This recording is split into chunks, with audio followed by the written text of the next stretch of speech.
The primary question for technical traders is if we have found a floor or not. If we haven't, then how much further? Applying a strong psychological component to the trade can hinder a technician's visibility into the potential future. Let's go over the bear and bull cases for a prep for the coming sessions.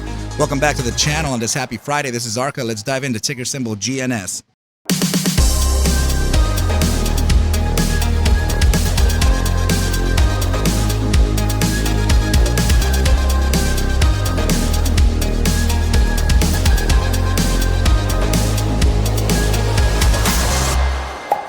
What is up, you guys? Thank you so much for stopping by once again. This is ARCa coming at you with GNS. So I was actually in a space call. I think it was a few hours long, right? So I'm going to go ahead and show you his profile so that you can go ahead and follow my battle himself, right? His name is Josh. I'm sure a lot of you are already familiar with him. He comes by the live chats by the name of Stick Vicious, right? So this is him right here. Please go ahead and follow him. And he's also a member of the Retail United, co-founder. So yeah, let's go ahead and also one more thing, team. If you hear the little tunes in the background, that's actually my little co-host right next to me. He's playing his little game in his tablet, an educational game. Okay, so if he says hello, he just wants to make sure that we're on top of our game and we're staying sharp and managing our risk. Right, little guy? Hi, baby. All right, he's just eating chips. He just looked at me and he said, all right, everything's good. All right, so let's go ahead and get down to business here, team. Okay, so let's go ahead and get this screen out of the way. And let's start off with, remember here, this is gonna be a combination of bear and bull thesis. I'm going to try to favor both of them as much as I can so that we can be aware and ready for the session this coming Tuesday. Remember, Monday, in observance of the Labor Day, we are actually going to be closed. So anyway, let's go ahead and touch down on what happened here. Okay, so this is the right angle triangle that was able to provide for us, magically speaking, the top side of the breakout here, right? So this is a right angle triangle, the way that you can gain the top side price objective that came to eventually the 246, of which price action reached the 248 target of, was acquired by taking a trend line from the top side of the triangle, aka your hypotenuse, to the bottom side of the triangle. Then you apply it to the breakout candle. Right, so when you do that, you get this target right up here. So price action ended up meeting it perfectly. So, and then of course, rightfully so, there would be a decline in price action after that. Now, why would there be a decline? So now I understand that there could have been some type of fundamental metric that sent it to the downside. I'm not sure what it could have been. There may not have been at all, right? But in a technical perspective, then you would actually retrace to come back and test the newly converted, what was a resistance, into now support, right? So as you can see here, these 4-hour candles just kept on booming and booming and booming way past the conversion of support and never came back and tested it. So in this case, we are reverting back to potentially test this this bottom side. Okay, so this is in fact, I would consider this the bull case. Okay, so if we observe here momentum, we're critically oversold. And we still have, arguably speaking, we actually still have a downside here from the RSI. And as you can see on the MACD, we're also diminishing a little bit of bear pressure here too. Okay, so if this is the floor, then we can expect a little bit of consolidation here before we can actually see a nice little pump to the upside. That can be indicative of around the target of around 121 to 127. So that could, I mean, let's see what percentage that would lead price from the current valuation, right? So yeah, that would lead a price to around 18% to maybe around a 24% gainer before facing some type of resistance, right? So what we would have to do in this event as the bull case is observe volatility versus momentum. So if there's enough thrust to the upside when facing this resistance, we would essentially start flashing all of the we would start flashing momentum and the volatility components here. So that could be a conditional setup for a continuation to the upside, but we would have to wait. And I'm really speaking of the immediate short term here. Okay, so now let's present some bear scenario here, though, right? So if we do get a resistance here and we don't have enough of thrust from volatility or enough buy-side liquidity, then we could face a very strong resistance here that could send price action to the downside. Now, the reason that would send price action to lower targets is because of the fear from the loss here, right? So we're talking about this massive shock. This downside here, just so you have perspective, from the top side of the 248 target that we achieved down to this bottom side target here is minus 58.91%, almost a 60% loss. Okay, so it's pretty large. Okay, so in fear of a continuation to the downside, you may have some bulls start to take profit at these relative areas. So, we're gonna just essentially what I'm saying here is that there would be any type of recovery that upon any type of recovery we would face a type of downside, right? So, and the downside here could affect the psychology even more. So, and I really do mean this, right? So when we start parabolically moving to the upside, even though the triangle said that this was the target, we don't know that that's going to be it. This is only a traditional way to trade it. It's a 50% chance that it'll hit it, but it's just, we have it there because that's how you trade it, right? Now, inversely, this price action to the downside, it's very dangerous too, right? So this can lead, I'm telling you, this can lead to a potential loss if there is enough interest here to take profit from whoever, or to salvage whatever they could have with this little run here. So, I mean, bringing back the price action here. Let me actually see something. I'm going to show you this. Okay. This is a little bit of math for those who are really not understanding what's happening here. Okay, so yes, it is a 60% loss, right? So you're thinking to yourself that I only need to raise 60% to get back to break even. But that's not the case, actually. When you make a mathematical upside, you would have to make a 140% move to the upside to recover what you have lost. So it would be mathematically contradictory if you start averaging down as the price moves, right? And in fact, within this type of bearish action, this is when you want to kind of slow down, to slow your rate of loss, right? So if you do have the ability to slow that rate of loss, then that would mean just scaling out some risk here. As you come down, you could remove like around 20-30% of your position. That'll be 20 or 30% slower than how you were initially losing, right? Or sometimes as day traders say, it's better to just cut your losses and just move on to survive for another day of trading. Right, this is already a pretty parabolic loss, so we have to watch what's happening here. Now, let's move on from this. Let's move on from this chart here, and I would love to show you this here. This is continuing on the bear case. Now we're looking at this on a 12-hour chart, and this is obviously a larger time frame. It carries a lot of weight. We were able to track our top side targets using other metrics, right? This was our take profit zone of 223 to 277 initially spoken, but when I was speaking about a pullback, I was speaking about a pullback right around this zone here, right?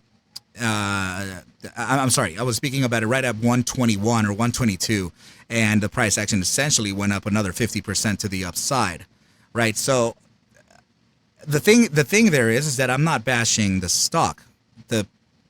The detail here is that I signaled a go-ahead to my community at 57 cents, 56.87 or whatever that was. So, the community was already up over 100%. So I naturally am going to be protective over them, right? So I have to say that, hey guys, there's some weakness in the market. There could be a pullback soon, right? So what ended up happening is just that we got I think it was right around here, actually. What ended up happening is that we got a gnarly 50% move to the upside to touch that eventual 248, and then we then sold off beyond the target that we were currently sitting in, right? So it's not to bash, it's not anything like that. It was actually just because the community is up, like they are way up, right? So we bought way under $1. So now, to support some more of the bear case, here is another perspective, okay? We were riding this ascending channel, and the ascending channel is typically a bearish formation, right? So what happened here is that we have broken outside of this channel. Now, that 24%, 25% move to the upside that I just spoke of here, that's very consistent with this top side here, right? That would be the validation of resistance. Okay, so I'm continuing the bear case here, okay?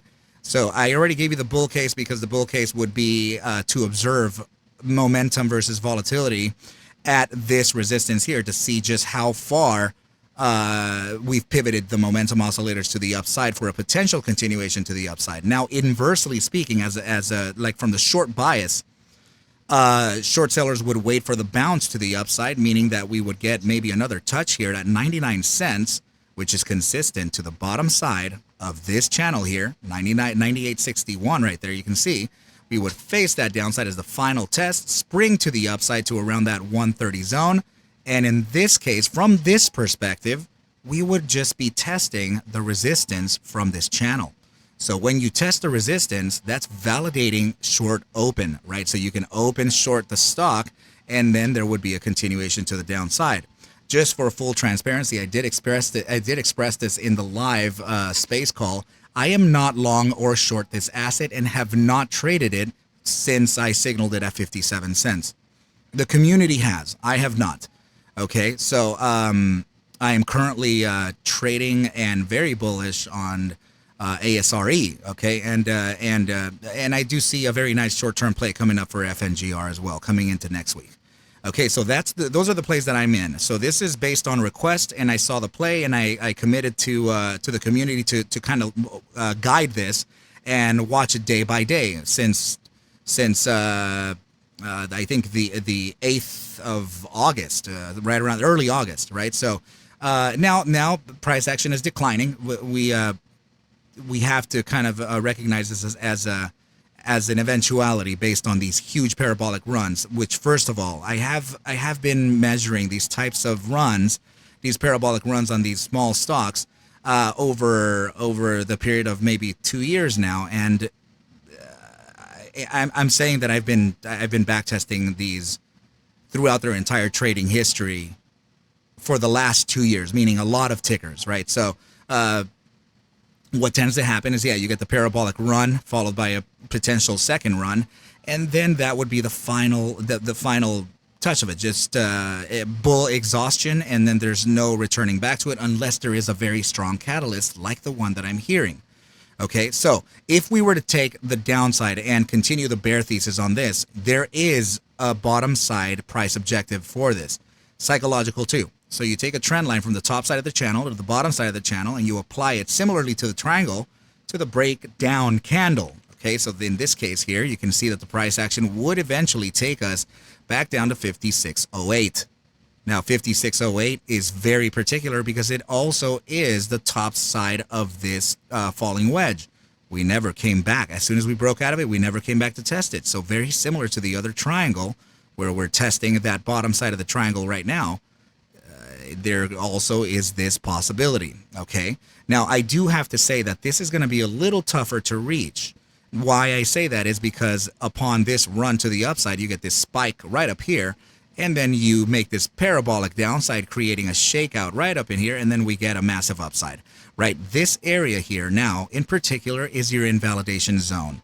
A closure of a 12-hour candle beneath, or I mean, starting to close really any period of candles above an hour, preferably 4, beneath that 88.05 would signal a continuation to the downside, which would then, have you bounce on temporary little pumps, right? Particularly here, 76.97, validate your resistance, continuation to the downside to the 64.46, right? And then you validate your resistance here at that 76 or 77.09, whatever that is, and then you come back down to eventually realize to take profit from the psychological perspective. Okay, so that is kind of the bear thesis that is happening here. Now, let me give you a bull thesis, though, right? So what I have noticed here is that the asset has made some pretty nice parabolic runs when touching the mean, right? So in this case, I mean, whoever caught that entry down here at 211 got to ride this thing all the way to 477, marking off a very impressive gainer there before capitulating again, right? So what's happening here is that we're reverting back to that mean, and this right here, guess where it is? That 88-cent zone, the very one that we were just talking about before, in all of these in all of these charts, right? First of all, we're going to touch this 99-cent zone, but on this chart particularly, where is it? Sorry, it was, I think, yeah, right here. This is the inflection zone, 88.05 to 91.16, and that's where your mean is, 88.60. So that is your inflection zone for the range and also your mean reversion. So oftentimes we can face a short-term bounce from here. And the short-term bounce is I guess, are we at 2 standard deviations away from the mean? Let me see. It looks like we are. What if we go 1 standard deviation from the mean? And the target that it's taking you to is, guess what? After we bounce the 80.60, why does that 118 sound familiar? Well, because right over here we have 121 as the resistance that we were talking about, and right over here from this price action we have the bounce up to this area, which is indicative of 129. That's our resistance validation, right? So that's it's part of the bear thesis, but also that's also a potential. I don't want to really call it this. It's not really a trap, but it could also lead to a bear trap. But more often than not, it does not, because it is a bearish formation. Now, remember, this has nothing to do with the share count, with whatever else is happening fundamentally. Now, if I can add a single, and yeah, I guess this can still be part of the bear thesis. There is a high correlation and increasing between the SGI, which is Trader Zero pointed this out today for us.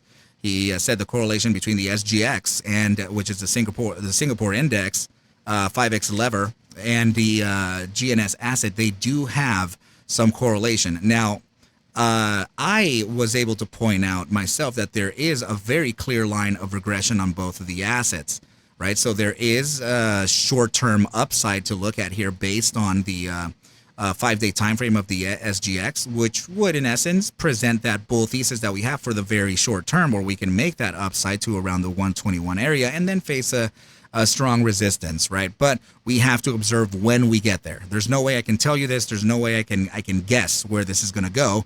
But I mean, if you were to face some pressures if you were to press some pressures from the Singapore index, then if this sells off, then there is a chance that the asset can sell off too. Now, a bull thesis. Let's go ahead and give you something that you haven't really heard before, because I think his name was Dick Smith on the lives today, on the space call, right? Sorry that it's already going for 18 minutes. It's almost 19 minutes now. This is a very important time, and I must have retail listen to this, okay? Because we don't want to get caught just bag holding here, because that's the last thing we want. The last thing we need to make is yet again another huge community, right? So let's be very careful here.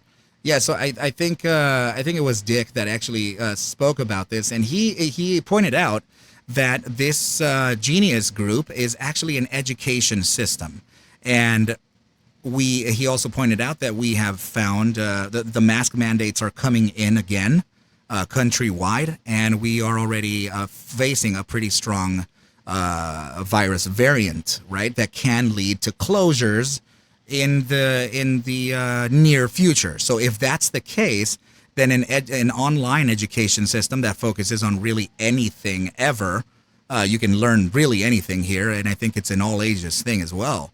This asset would, in all essence, rise, right? In the belief that that there would be a need for this, right? So if that's the case, then let's find out why there would be a bullish price action from this clear line of regression and downside.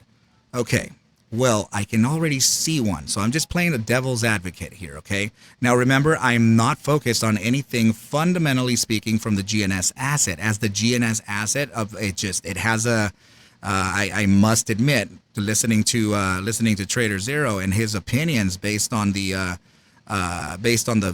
deep fundamentals and the very small nuances does shed some light, right? So in this case, what I would like to display to you is the reason why the GNS asset may be bullish.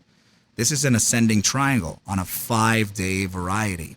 Okay, so first of all, this is already at about 70% the apex, so it's already ready for a potential breakout. Okay, and now we just started the 5-day iteration yesterday, so this does have some time to realize. So this is suggesting, if we are following this bullish formation, it is suggesting that we could make an upside move here to break out of that regression line finally here. It's been forever, right? So, and then test the resistance of the right angle triangle or the ascending triangle. And now, of course, we do have 3 methods of figuring out that potential target. The first very obvious one would be taken from the top side of the triangle to the very bottom side. You apply it to your supposed area of breakout. It doesn't matter. It's perfectly horizontal, right? You have your center. You have the center of your triangle, right? That also will serve as a potential target too, right? You apply it there, and that'll give you your target there. And then also the candle that would supposedly break out. So let's just assume that it would be within the next within next week. Let's just say at the end of the week, next week or something, this thing broke out. So that you would apply that trend line right there as well, and then you apply it to your top side here. And those are the targets that you're looking at here. So this is $340 on the SGX, potentially taking you up to the 455.97, then the 551, and then the 763. You can already see how these targets may be just enormous outliers, right? So, and in the event to where we even make this move to 748, that still marks off a pretty, that still marks off a lower high, right? So we would still, in all essence, be in bear territory. Okay, so if that does happen, then that would also suggest that the asset has a breakout potential and a continuation to the upside. Very conditional though. For the immediate short-term time frame, please go ahead and just focus on this. We'll go ahead and leave it off here. You are looking at 2 primary drives of hidden bearish divergence. Usually, so this is the opposition of price action versus momentum represented by this asset here. So this drop from the RSI signal to the SMA 14 is giving validity to that potential drop coming in that we're talking about.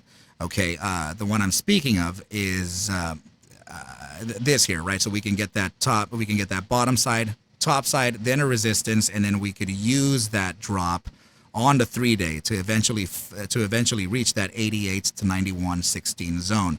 But we don't know what's going to happen because we don't know what the fundamentals are going to say. We're still waiting for that too. Okay, team, so there is your bear and bull case. This is why the video was literally twice as long. I had to really give you the whole damn perspective here. I don't care what side this goes. Remember, I am not trading it. I just want to make sure that the team is safe. Okay, so please take whatever I do show and iterate within these videos as just a form of entertainment, as I cannot suggest for you to buy, sell, or hold any assets whatsoever. I need you to do your own due diligence, and everything will be cool. But with that said, team, I wish you well, a very, very good extended and long weekend, and I will catch you at the bell on Tuesday. Adios.